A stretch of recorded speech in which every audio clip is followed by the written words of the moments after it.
ভাই আছে, মা বাচ্চাটার দায়িত্ব নিয়েছে, বোন আছে, বোনের পরিবারটা আছে, এই তো সেই ছোট বাচ্চাটা, তোমরা সবাই তাকে চেনো। এখন আমার কথাটা হলো যে সেইটুকু নিশ্চয়তা আর সেইটুকু সিকিউরিটি যেন আমরা দিতে পারি, বাচ্চাগুলো যেন লেখাপড়া করতে পারে এবং আমরা দেশটাকে যেন একটু নিরাপদ করতে পারি বাচ্চাগুলোর ভবিষ্যতের কথা ভেবে।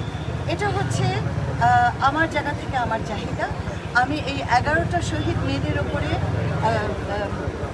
ডিটেল গভীরভাবে পর্যালোচনা বলবো না, গবেষণাধর্মী বলতে পারি।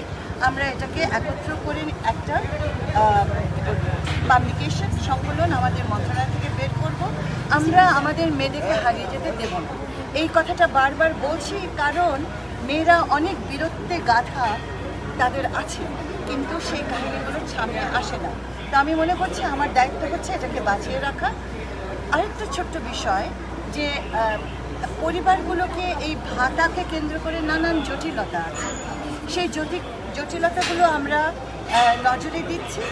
রাষ্ট্রের একটা, সরকারের একটা খুব পরিষ্কার জায়গা আছে, ভাবনা আছে, এবং সেই জায়গাটাতে আমরা কোনো শহীদের শিশু তাকে প্রাধান্য দিতে চাই।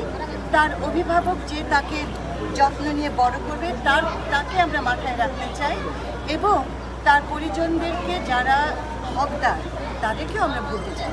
কিন্তু এই নীতিমালার ভেতরে আমরা ভেবেছি এবং আমাদের যে প্রশাসন আছে তারা খুব ন্যায্যতার সাথে সুন্দরভাবে এই কাজটি করছে।